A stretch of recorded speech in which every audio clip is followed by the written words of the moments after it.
Hello दोस्तों, आपका स्वागत है हमारे यूट्यूब चैनल में। आज आपके लिए लाए ग्रुप डी से संबंधित महत्वपूर्ण प्रश्न जो कि आगामी परीक्षा में आ सकता है। चलिए स्टार्ट करते हैं। पहला प्रश्न है, आईसीसी का फुल फॉर्म क्या है?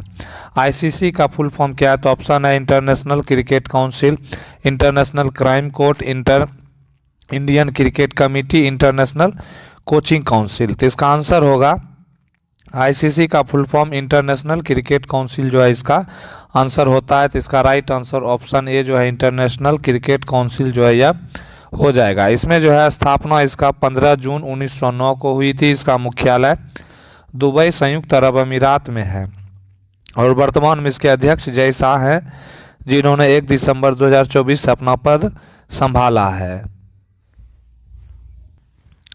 नेक्स्ट क्वेश्चन आता है, ऑस्ट्रेलियन ओपन 2025 में पुरुष एकल का खिताब किसने जीता है? तो ऑस्ट्रेलियन ओपन 2025 में पुरुष एकल का खिताब ऑप्शन है नोवाक जोकोविच, जेनिक सिनर, अलेक्जेंडर ज्वेरेव और कार्लोस अल्काराज। ये 4 ऑप्शन खिलाड़ी का दिया हुआ है। तो इसका राइट आंसर जो है जेनिक सिनर जो है ऑस्ट्रेलियन ओपन 2025 का खिताब जो है यह जीत चुका है।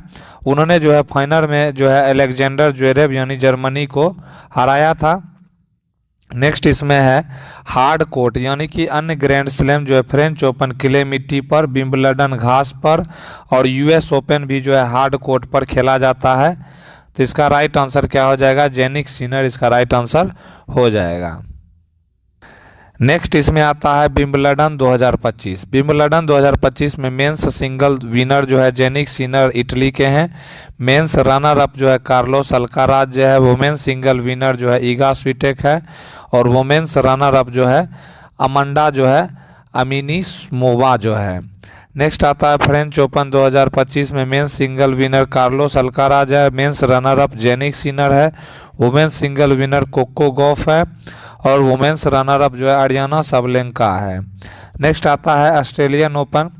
इसमें मेंस सिंगल में जो है जेनिक सिनर इटली के जीते हैं और मेंस रनर अप जो है अलेक्जेंडर ज्वेरेव है। वुमेन सिंगल में जो है मेडिसिन कीज है और वुमेन्स रनर अप में जो है अरियाना सबलेंका है। यूएस ओपन 2024 में मेंस सिंगल्स जो है Jannik Sinner, men's runner up जो है टेलर फ्रिट्ज है, वुमेन सिंगल जो है अरियाना सबलेंका है और वुमेन्स रनर अप जो है जेसिका पेगुला है।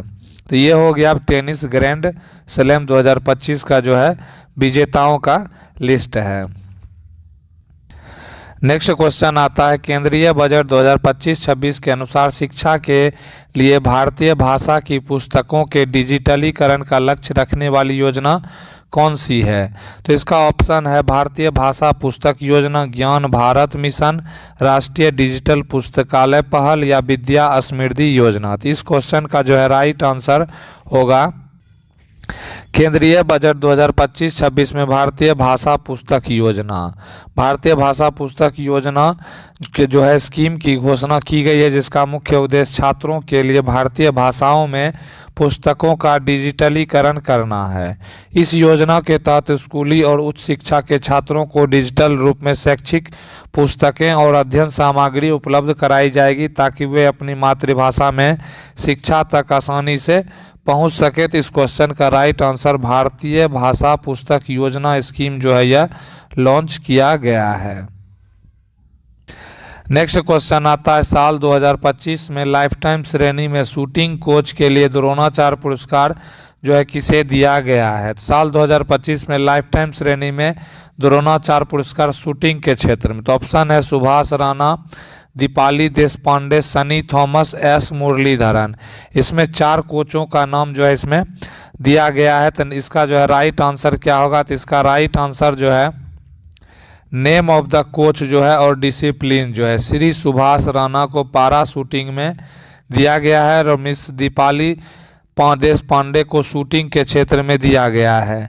श्री संदीप सागवान हॉकी के क्षेत्र में इसमें दिया गया है। तो इस क्वेश्चन का राइट आंसर शूटिंग के क्षेत्र में दीपाली देशपांडे को जो है द्रोणाचार्य पुरस्कार से सम्मानित किया गया है। ये रेगुलर में है और इसमें लाइफ टाइम कैटेगरी की बात करते हैं तो लाइफ टाइम कैटेगरी में जो है श्री मुरलीधरन जो है बैडमिंटन के क्षेत्र में दिया गया है और श्री आर्मांडो एंजेलो कोलाको को फुटबॉल के क्षेत्र में जो है द्रोणाचार्य पुरस्कार जो है यह दिया गया है। नेक्स्ट क्वेश्चन आता है जवाहरलाल नेहरू स्टेडियम नई दिल्ली में आयोजित पहली फिट इंडिया कार्निवल 2025 का उद्घाटन किसने किया? तो जवाहरलाल नेहरू स्टेडियम नई दिल्ली में आयोजित हुआ क्या? तो फिट इंडिया कार्निवल। और इसका उद्घाटन जो है ऑप्शन है डॉक्टर मनसुख मंडाविया, नरेंद्र मोदी, आयुष्मान खुराना और अनुराग ठाकुर। ये 4 सेलिब्रिटी के नाम दिए गए हैं। तो इस क्वेश्चन का राइट आंसर जो है होगा पहली जो है फिट इंडिया कार्निवल 2025 का उद्घाटन डॉक्टर मनसुख मंडाविया, जो कि भारत के केंद्रीय युवा मामले और खेल मंत्री हैं। और जो है इन्होंने 16 मार्च 2025 को नई दिल्ली के जवाहरलाल नेहरू स्टेडियम में किया। यह 3 दिवसीय फिटनेस और वेलनेस कार्यक्रम फिट इंडिया मूवमेंट के तहत आयोजित हुआ था, जिसका उद्देश्य भारत में स्वस्थ जीवन शैली और फिटनेस को बढ़ावा देना है। आयुष्मान खुराना उन्होंने फिट इंडिया आइकॉन बनाया गया, जो युवाओं को फिटनेस के लिए प्रेरित इसमें करते हैं। नेक्स्ट क्वेश्चन आता है हाल ही में सामाजिक विकास के लिए दूसरा विश्व शिखर सम्मेलन 2025 कहाँ आयोजित किया गया था? हाल ही में सामाजिक विकास के लिए दूसरा विश्व शिखर सम्मेलन जो है ऑप्शन है दोहा कतर, न्यूयॉर्क यूएसए और जिनेवा स्विट्जरलैंड और कोपेनहेगन जो है डेनमार्क में। तो इसका राइट आंसर जो है दोहा कतर। दोहा कतर में जो है दूसरा विश्व शिखर सम्मेलन जो है सामाजिक विकास के लिए आयोजित किया गया। तो ऑप्शन ए इसका राइट आंसर होगा। इसमें जो है कब हुआ था? तो 4 से 6 नवंबर 2025 को यह आयोजित किया गया था। उद्देश्य 1995 के कोपेनहेगन शिखर सम्मेलन के एजेंडे को आगे बढ़ाना और सामाजिक प्रगति को आगे बढ़ाने के लिए जो है यह आयोजन किया गया था। और इसमें जो है समानता और जो है समावेशिता पर ध्यान केंद्रित करना इसका उद्देश्य था। भारत का प्रतिनिधित्व केंद्रीय मंत्री डॉक्टर मनसुख मंडाविया ने भारत की ओर से जो है यह भाग लिया था। नेक्स्ट क्वेश्चन आता है इसमें मैग्नीशियम ऑक्साइड का आणविक द्रव्यमान कितना होता है? तो मैग्नीशियम ऑक्साइड का फॉर्मूला होता है MgO, इसका रासायनिक फॉर्मूला होता है। और इसका ऑप्शन है 40 ग्राम प्रति मोल, 24 ग्राम प्रति मोल, 16 ग्राम प्रति मोल और 56 ग्राम प्रति मोल। तो MgO का आणविक द्रव्यमान निकालने के लिए दोनों तत्वों का परमाणु द्रव्यमान जो है इसमें जोड़ते हैं, जिसमें जो है मैग्नीशियम का जो है 24 ग्राम प्रति मोल होता है और ऑक्सीजन का 16 ग्राम प्रति मोल होता है। तो टोटल जो है 40 ग्राम प्रति मोल जो है यह हो जाएगा। तो इसका राइट आंसर जो है ऑप्शन ए हो जाएगा। नेक्स्ट क्वेश्चन आता है यदि ऊष्मा यानी कि हीट जो है 64 जूल है और प्रतिरोध जो है 4 ओम है तो वोल्टेज कितना होगा? तो ऑप्शन है 8 वोल्ट, 16 वोल्ट, 4 वोल्ट और 32 वोल्ट। ये 4 ऑप्शन जो है इसमें दिया गया है। तो इस क्वेश्चन का राइट आंसर जो होगा विद्युत जो है ऊष्मा का सूत्र जब T बराबर 1 सेकेंड तो H बराबर V² R इंटू टी जो है होता है, यानी हीट बराबर V² bye R into T. जहाँ जो है हीट 64 जूल है, R 4 ओम है और T 1 सेकेंड है। तो सूत्र में मान रखकर जो है हम लोग इससे जो है वोल्टेज डिफाइन कर लेंगे। तो वोल्टेज का मान जो है कितना आ जाएगा? 16 वोल्ट इसका जो है राइट आंसर हो जाएगा। नेक्स्ट इसमें आता है निम्नलिखित में से जो है कौन सा पौधा एकलिंगी है यानी कि यूनिसेक्सुअल है?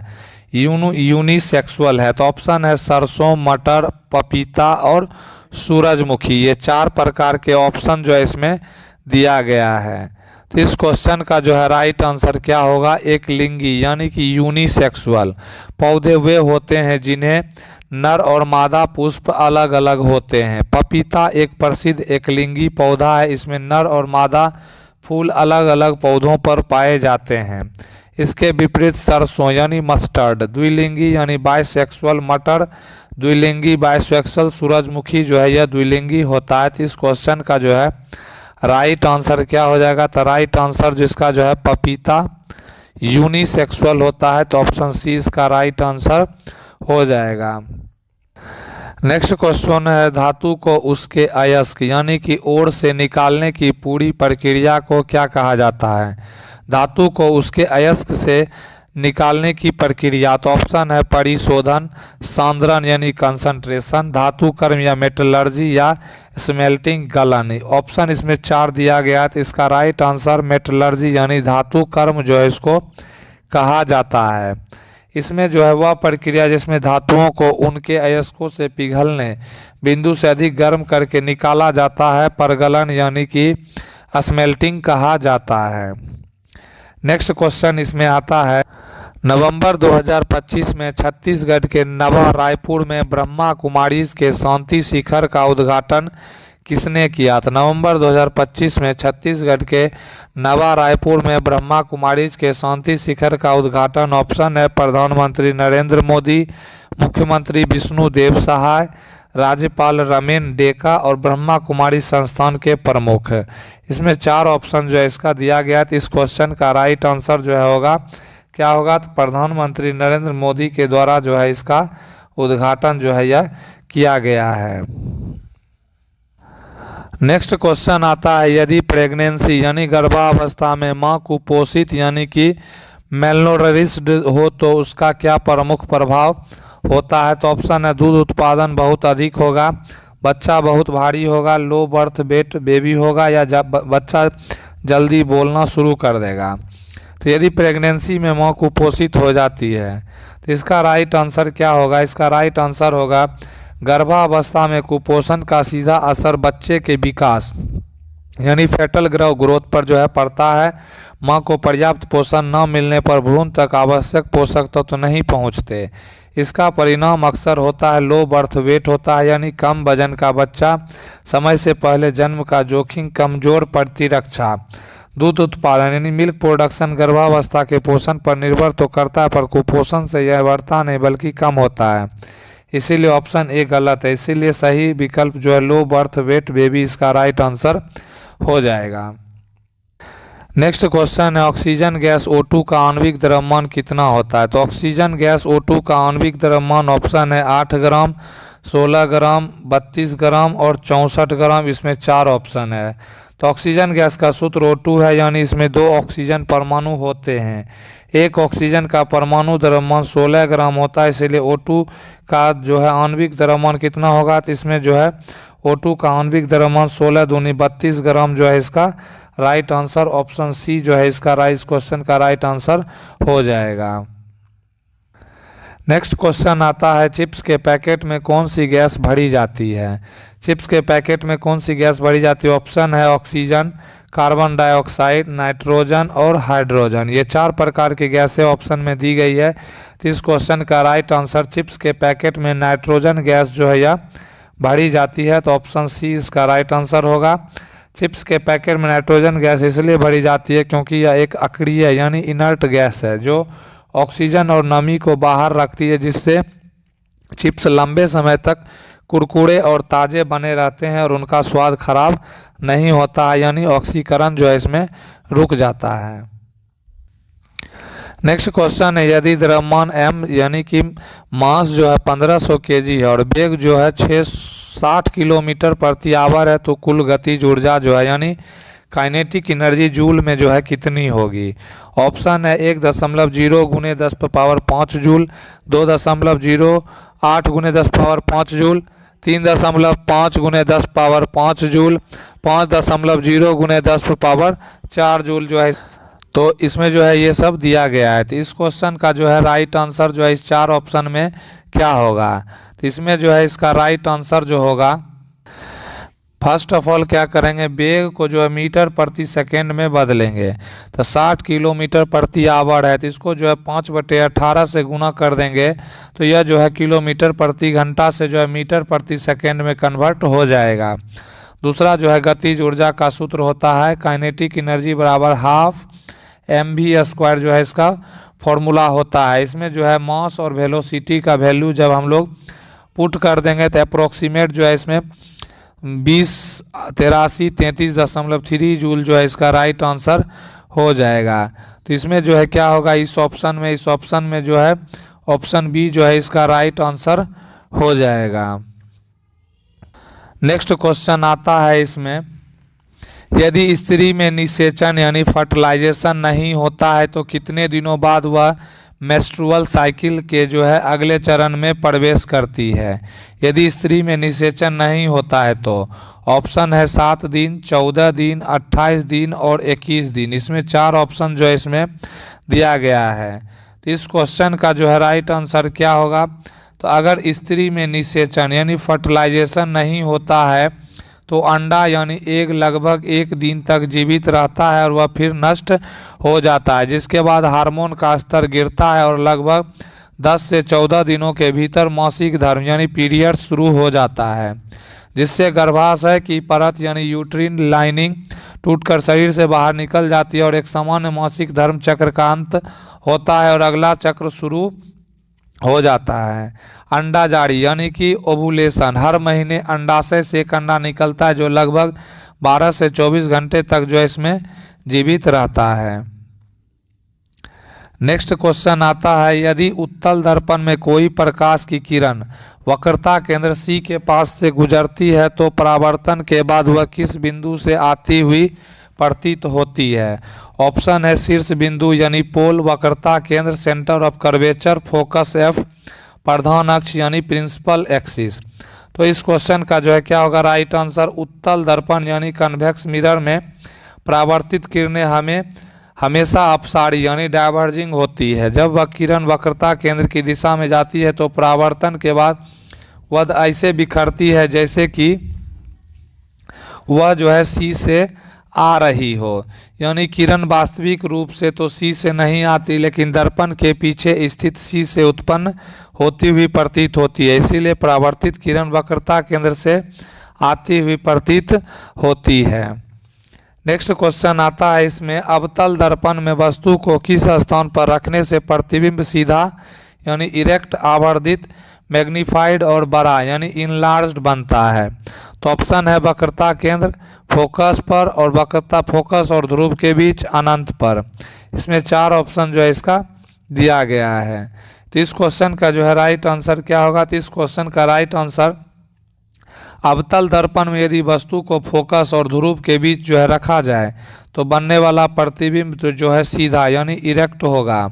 क्या होगा? इरेक्ट होगा, आवर्धित होगा यानी मैग्नीफाइड होगा, इरेक्ट होगा, उसके बाद क्या होगा? बड़ा होगा यानी इनलार्ज होगा, उसके बाद क्या होगा? तो उसके बाद जो है आभासी भी होगा यानी वर्चुअल भी होगा। उसके बाद क्या होगा? यही कारण क्या होगा कि मेकअप यानी मिरर पर दाढ़ी बनाने का दर्पण भी अवतल दर्पण होते हैं क्योंकि वे चेहरा बड़ा दिखाते हैं। तो इसमें क्या है? इरेक्ट है, मैग्नीफाइड है, इनलार्ज है और आभासी है। ये जो है 4 प्रकार का इसमें जो है प्रतिबिंब इस टाइप का बनता है।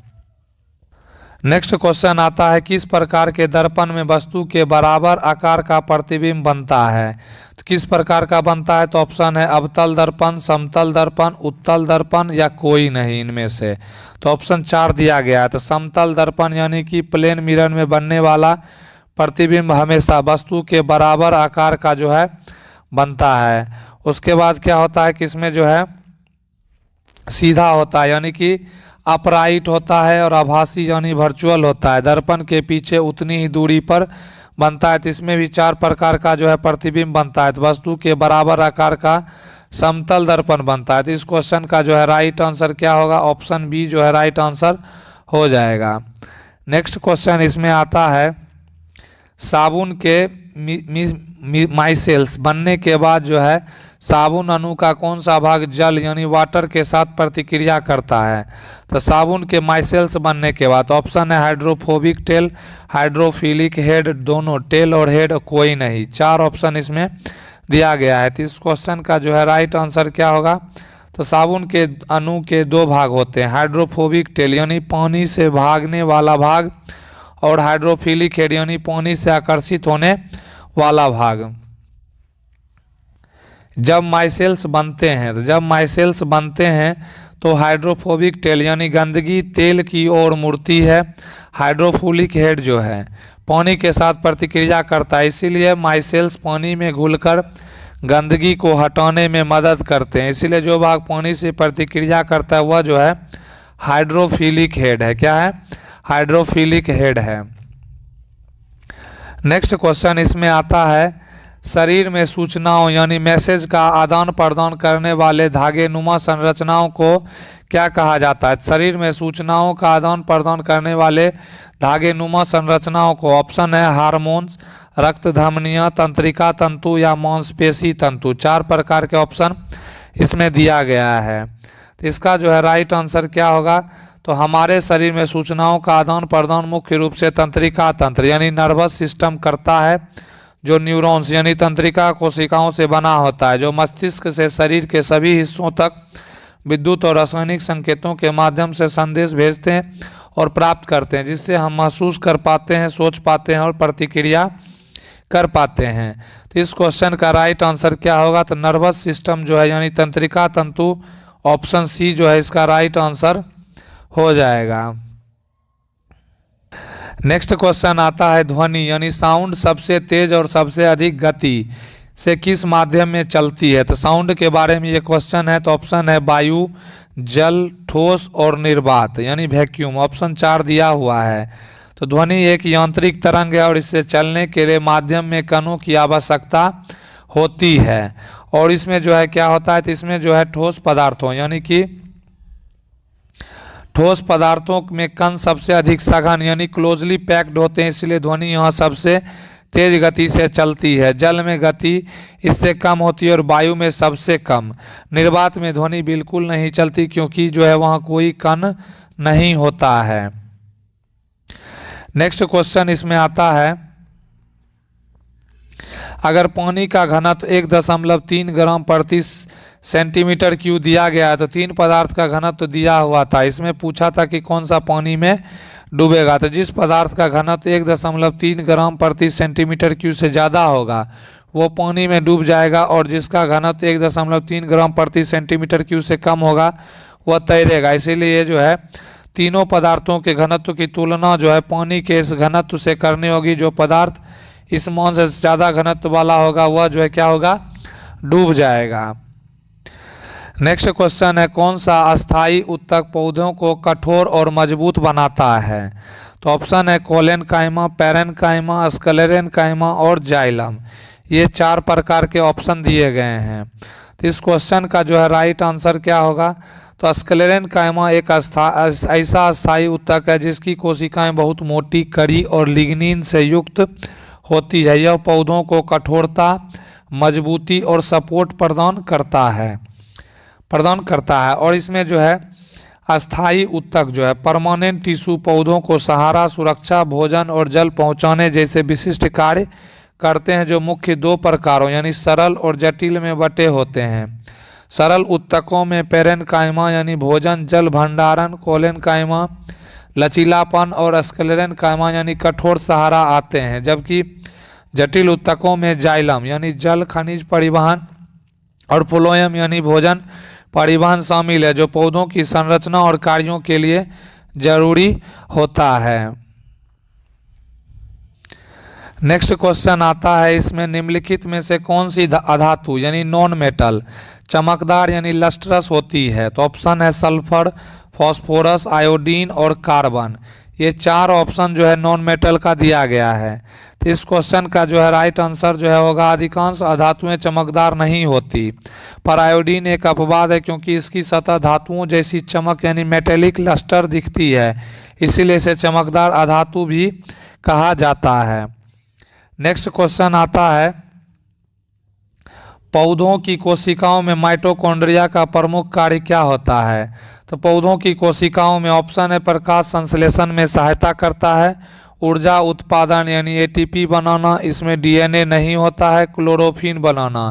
ये 4 प्रकार के ऑप्शन जो इसमें दिए गए हैं। तो इस क्वेश्चन का जो है राइट आंसर है माइटोकॉन्ड्रिया को कोशिका का पावर हाउस जो है कहा जाता है, क्योंकि यह एटीपी का जो है निर्माण करता है यानी ऊर्जा उत्पादन, एटीपी बनाना जो है इसका राइट आंसर ऑप्शन बी जो है यह हो जाएगा।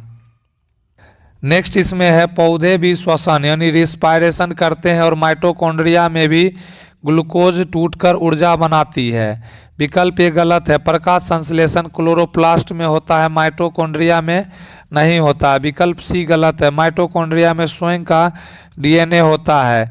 विकल्प डी गलत है, क्लोरोफिल क्लोरोप्लास्ट में बनता है, इसलिए सबसे सही उत्तर ऊर्जा का उत्पादन यानी एटीपी का निर्माण जो है यह करता है।